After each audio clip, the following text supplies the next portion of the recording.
여기 전부 다 알 거야. 묘 하나 잘못 건들면 어떻게 되는지.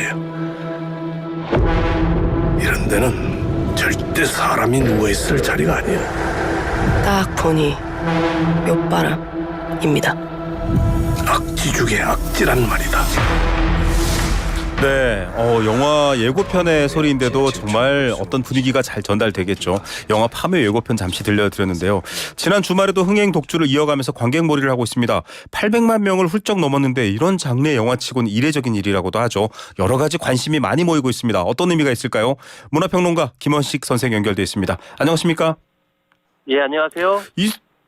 서울의 봄이 얼마 전에 굉장히 빠른 흥행 속도로 화제를 모았습니다. 1000만을 훌쩍 넘겼는데 지금 파묘 그것보다 빠르다 이런 분석이 나오고 있습니다. 어느 정도입니까? 그렇습니다. 이 서울의 봄 같은 경우에는 33일 만에 1000만 돌파했는데요. 네. 지금 서울의 봄보다도 일주일 정도 빠르게 800만을 돌파를 했습니다. 18일 만에 800만을 돌파했고 서울의 봄은 25일 정도 이렇게 걸렸습니다. 예. 1000만 돌파는 이런 추세대로라면 20일 안쪽으로 돌파할 것으로 이렇게 예측이 되고 있는데요. 네. 손익분기점도 330만 명인데 네. 이거는 이제 일주일 만에 이미 가뿐하게 넘겨버렸고 네. 무엇보다도 2월 개봉작이 800만을 돌파한 것은 무려 8년 만에 이루어진 파묘의 네. 사례가 되겠습니다. 맞습니다. 2월 저희 자녀들도 보러 갔는데요. 아이들한테는 네. 인기가 많습니다. 방학 네. 때를 노렸는데 자 궁금한 게 있습니다. 이게 오컬트 영화라서 이렇게 흥행되는 걸 더 좀 의외다라는 분석을 하잖아요. 오컬트가 네. 뭡니까? 오컬트라는 거는 이제 간단하게 말씀드리면 초자연적인 심령 현상을 다루는 장르를 이야기합니다. 그래서 대체적으로 서양에서는 악령, 네. 테마와 싸우는 내용들이 대부분 오컬트물이다 이렇게 이야기를 합니다. 쉽게 말해서 귀신 영화네요. 네. 그렇습니다. 이제 귀신인데 좀 악마에 가까운 네. 영화입니다. 그래서 우리는 이제 귀신하면은 원혼도 있고 억울한 그런 조상심도 나오고 맞습니다. 이러기 때문에 요것과는 좀 약간 다른 느낌이 있습니다. 예, 사실은 왜냐하면 많은 분들이 오컬트 이렇게 기사에서 언론들이 소개하면 용어 자체가 뭐 영화인이거나 전공자 아니고서 좀 생소할 수 있어서 한번 여쭤봤고요. 네. 곡성이 떠오르거든요. 네네. 예, 이 곡성 영화도 유행어가 나올 정도로 굉장히 나홍진 감독의 영화였는데 그 기록도 넘어선 거죠? 그렇습니다. 나홍진 감독의 흥행작이었던 곡성 같은 경우에는 최종적으로 687만 명을 동원을 했거든요. 네. 그때 당시만 해도 오컬트물, 특히 한국적인 오컬트물이 이 정도까지 흥행 기록한 것은 이례적이다라고 볼 수 있었습니다. 예. 그런데 이제 사실 그 안으로 보면은 제가 봤을 때는 이제 네. 오컬트물이라기보다는 약간 크리처물에 가깝습니다. 왜냐하면 마지막 부분이 좀 논쟁의 여지가 있었는데요. 네네. 갑자기 요괴 같은 그런 크리처가 등장을 그렇죠. 하거든요. 일본 배우. 예. 예, 그렇습니다. 일본 배우로 인식되는 네. 그 캐릭터가 되겠습니다. 그렇기 예. 때문에 과연 이제 오컬트물이냐 이런 지적이 있었는데 어쨌든 곡성의 기록을 이미 일찌감치 다 깨고 그래서 오컬트물 유형 중에 1000만 관객을 동원하는 이제 첫 영화가 될 듯 싶습니다. 예. 자, 곡성 그러면 많은 분들이 멋이 중요한데 이게 뭐 사회적 유행어까지 됐습니다. 그렇죠? 예. 네네네. 그런데 이 파묘는 정말 이제 어떤 유행어가 나올지 지켜봐야 될 것 같습니다. 궁금한 게 있는데 앞서 말씀하셨다시피 지금 굉장히 빠른 속도의 흥행도 있습니다만 이렇게까지 지금 얘기 들어보면 악령과 싸우는 으슬으슬 무서운 얘기인데 사람들이 이렇게까지 좋아하는 이유가 뭡니까? 어떻게 분석하십니까? 사실 저도 공포물은 별로 좋아하지 않는데요. 네. 그렇지만 이 막상 보면은 공포물보다는 좀 덜 무섭게 만들었다고 생각하는데 네. 처음에는 항일 코드 영화다 이렇게 분석하는 맞아요. 그런 기사도 있었어요. 그런 분들도 있고 그렇지만은 오히려 항일을 처음에 내세웠다고 하면 많은 분들이 안 보셨을 거예요. 네. 그래서 일단 굉장히 재밌게 만들었습니다. 이제 네. 알고 보면 별거 아니었지만 중층적인 플롯 구조로 파도 네. 그 밑을 알 수 없는 첩첩의 네. 이야기 구조가 계속 나오는 그런 상황이기 때문에 네. 이런 점에서 너무 항일 코드를 부각하지 않았으면 좋겠다라는 생각이 들고요. 네. 또 한편으로는 요즘에 이제 젊은 층들이 보려면 호기심을 불러일으키는 떡밥이 굉장히 많아야 됩니다. 네네. 중요한 건 이런 떡밥이라는 것이 사실 지금 안 보면 조금 있으면 IPTV에 나오고 OTT에 나오게 되잖아요. 맞아요. 그러면 너무 늦어요. 그렇기 때문에 네. 지금 보지 않으면 이런 흐름에 끼일 수가 없기 때문에 네. 영화관을 갈 수밖에 없는 요인이 되고 있다라고 저는 생각이 듭니다. 그래서 네. 서울의 봄 같은 경우에도 그런 측면이 있었거든요. 그렇죠. 그래서 심박수 챌린지나 이런 것들이 아니 도대체 어떻길래 그런 거야? 맞습니다. 도대체 이 파면은 어떤 것들이 무엇이 나오길래 이렇게까지 보는 네. 거야라는 궁금증을 많이 유발하기 때문에 그래서 영화 내적인 어떤 대중성도 있고 또 이런 화제가 될 수 있는 떡밥 효과도 있다고 생각을 합니다. 예. 말씀하신 김에 얘기를 해봐야 되겠습니다. 뭐 이화림, 김고은 씨가 연기한 무당 이름인데 사실은 김구 선생이 비서였던 항일 여성 독립운동가입니다.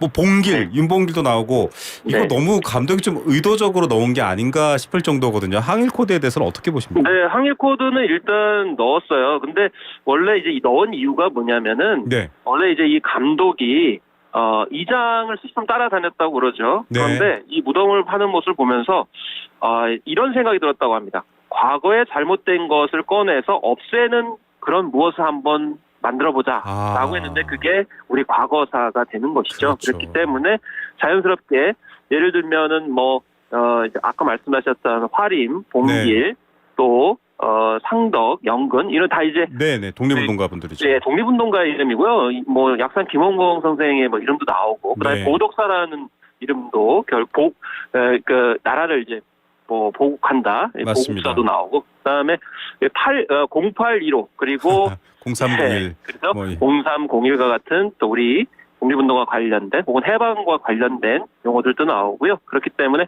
이런 이제 처음에 영화를 착안한 그런 내용 때문에 일제강점기 혹은 독립운동에 관련된 사안들이 나오는 것입니다. 예. 자, 어떻게 보면 뭐 그 의미를 담았다가 아니고요. 일종의 뭐 여러 가지 장치니까 너무 의무부여하시면 영화의 본질을 또 어긋나서 가시면 안 됩니다. 그 뭐 선거 앞이니까 사실은 누가 무슨 영화를 봤다 가지고도 좀 아전 인수처럼 정치인들이 막 가져다 쓰거든요. 이 영화 많이 봤으니까 뭐 여론이 일로 흘러가고 있어 이러는데 이거 영화 전문가, 문화 전문가로서 한 말씀 좀 해주십시오. 그렇습니다. 그래서 일단은요 요즘에 관객분들께서는 뭐 어떤 항일이다 이렇게 해서 보시는 건 아니고요. 일단 재미가 있어야 되고 뭔가 영화관에 갈 만한 이유가 있어야 가시는 경향이 있습니다. 그렇기 때문에 그런 일단 재미있는 영화이기 때문에 보시면 좋겠고요. 무엇보다도 이 전 연령대가 같이 볼 만한 영화가 또 비수기에 나왔다는 점에서 봤을 때 그런 의미가 있어서 이제 영화 제작하시는 분들이 좀 체면이 좀 구겨졌어요. 왜냐하면 이제 OTT 때문에 영화관 안 가는 거 아니냐 이렇게 얘기하지만 이렇게 볼 만한 영화가 나오면은 관객분들이 너도 나도 이제 달려가시기 때문에 이 점 참조하시면 더 좋겠고 또 앞으로 오컬트 영화가 당분간 유행을 할 것 같습니다. 그렇지만 좀 너무 답습적인 내용은 좀 자제를 해주시면 좋겠습니다.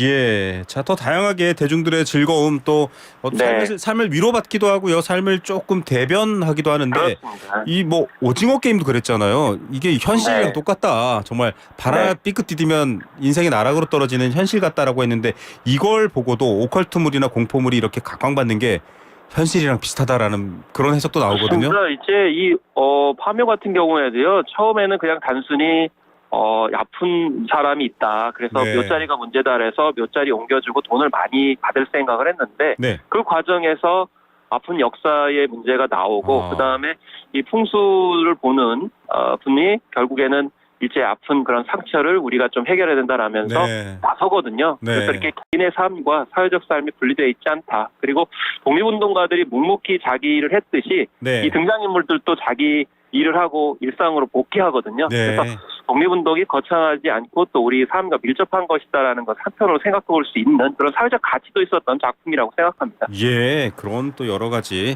자, 떡밥을 너무 또 김원식 평론가께서 많이 얘기해 주시면.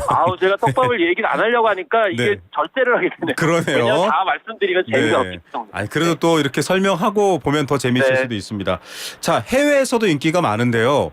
저는 궁금한 게 보통 무덤, 파묘 이러면 약간 한국적 느낌이잖아요. 그런데 이게 해외에서도 먹힐까? 특히 공포 코드라는 게 문화적이어서 이게 잘 먹히지 않을까 싶었는데 인도네시아에서도 1위고요. 인기가 해외에서도 많네요. 그렇습니다. 홍콩 국제영화제에서도 이제 초청이 최근에 됐고요. 베를린 국제영화제에서도 초청을 했습니다.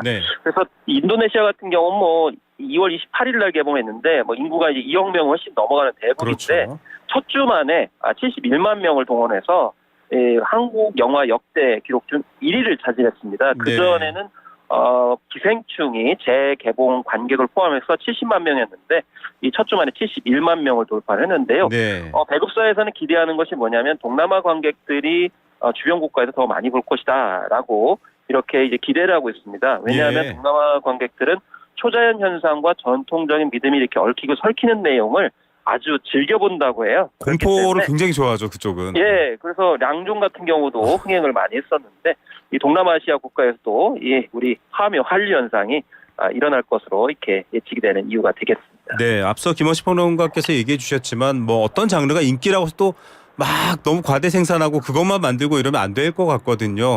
어떻게 네. 보면 이런 K 콘텐츠라고 불리는 이런 파워들 이런 것들이 나오고 있는 서울의 봄에 이어서 어떻게 보면 주제들이 굉장히 제각각인 것 같은데 굉장히 인기를 많이 끕니다. 그 근원, 힘 혹은 뭐 제작 시스템, 제작자들의 역량, 그 장점들 어떻게 근원을 평가하고 계세요?